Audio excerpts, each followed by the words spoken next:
Salut à tous, j'espère que vous allez bien, bienvenue dans le nouvel épisode de l'Expresso. Aujourd'hui on va répondre aux questions Instagram que vous m'avez postées hier, c'est parti.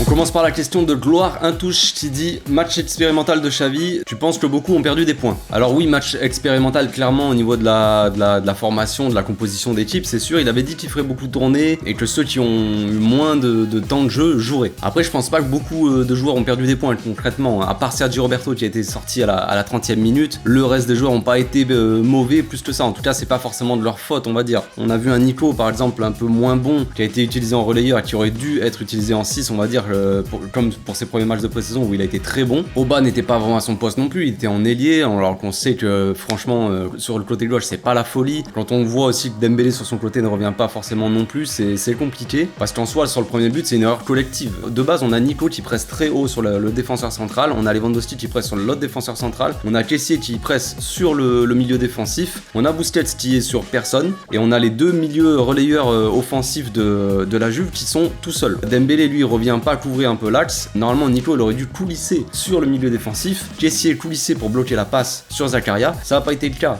Donc le défenseur central il fait la passe à Zakaria il fait la passe à Locatelli, les deux sont seuls. Dest il vient pour couvrir un peu l'espace laissé par Busquets, du coup dans son dos il est pris par Cuadrado qui est seul aussi, parce que voilà Dembélé n'a pas fait l'effort non plus, comme pourrait le faire par exemple Rafinha. Et donc après en plus de ça on a Garcia qui est pas très bien placé, qui est un peu trop, il laisse trop d'espace avec Moistin, et on a un Christensen qui essaie de venir couvrir le premier poteau mais qui le couvre mal, donc erreur collective. Donc en soi il n'y a pas un gars qui a vraiment été plus mauvais que l'autre on va dire, peut-être que celui qui perd un peu de points c'est Frenkie, mais en soi c'est pas vraiment de sa faute non plus, il joue en défense centrale, mais moi je l'ai pas trouvé exceptionnel hier contre la Juve. Compliqué le dossier Frenkie, j'en ferai une vidéo à part entière parce qu'il y a beaucoup de choses à dire. Question numéro 2 de Lies Medj qui dit Pjanic excellent je trouve, n'a-t-il pas une place dans le groupe? Alors très bonne rentrée de Pjanic, ça on est d'accord, il a trouvé la plupart du temps ses milieux en une touche, ses milieux relayeurs, il accélère le jeu, il fluidifie le jeu, franchement il a une bonne qualité de passe, il a une bonne vision de jeu, donc il permet de jouer et d'accélérer le jeu très rapidement. Après niveau défensif, sur le deuxième but il est pas, je dirais pas qu'il est fautif non plus, mais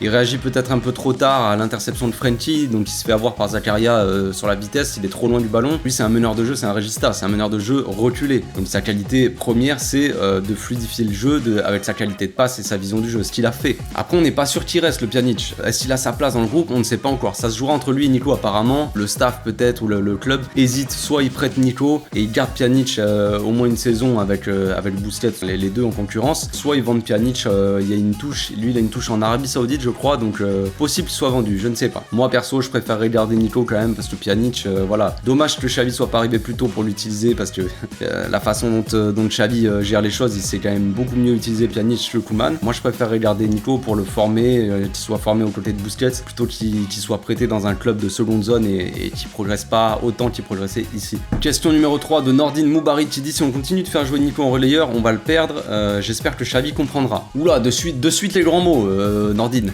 Nico il a déjà joué très souvent en relayeur et il commence à jouer en 6 avec Xavi, il a montré qu'il a été très bon, ok, mais normalement il sait jouer en relayeur, il a déjà joué, donc voilà. Après Xavi il a des yeux comme tout le monde les gars, si tout le monde, tous les supporters ont vu que Nico avait pas été très bon à ce poste là de relayeur et qu'on a tous vu qu'il a été très bon en 6, Xavi l'a vu aussi à mon avis. Après le coach fait ses choix en fonction de la tactique qu'il veut mettre en place, bonne ou pas il avait ses raisons, voilà. Après maintenant j'espère qu'il sera installé comme 6 clairement, parce que Nico je le préfère largement en 6 qu'en relayeur, ça c'est clair. Il paraît moins perdu sur le terrain et beaucoup mieux au pressing. Question numéro 4 de Samiator qui dit sans Araujo défensivement c'est inquiétant. C'est vrai que quand on voit le match du petit Ronald contre le Real, on peut se dire qu'il est indispensable et c'est clairement le cas. Après inquiétant les gars je pense pas, non. Je pense que le premier but comme j'ai dit il vient d'une erreur collective sur le pressing, donc c'est pas une erreur vraiment de défense en soi. Ok, Araujo peut-être qu'il aurait pas défendu pareil, mais c'est compliqué. Si de base tes milieux ils pressent mal et que les milieux adverses se retrouvent seuls, c'est compliqué pour les défenseurs après de